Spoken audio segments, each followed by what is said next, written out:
নায়িকা শারমিন জোহা শশী, পরিচালক কোহিনুর আক্তার সুচন্দা পরিচালিত হাজার বছর ধরে চলচ্চিত্রে টুনি চরিত্রে অভিনয়ের মাধ্যমে চলচ্চিত্র অঙ্গনে পরিচিতি পান।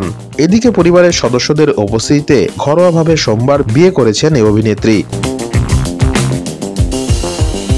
শারমিন জোহা শশী সামাজিক যোগাযোগ মাধ্যমে এক পোস্ট দিয়েছেন, যেখানে বর খালিদ হোসাইনের সঙ্গে ছবি শেয়ার করে ক্যাপশনে লিখেছেন, আলহামদুলিল্লাহ আমরা বিবাহিত।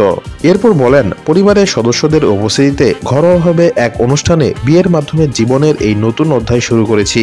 আপনাদের ভালোবাসা এবং প্রার্থনা আমাদের জন্য অনেক গুরুত্বপূর্ণ।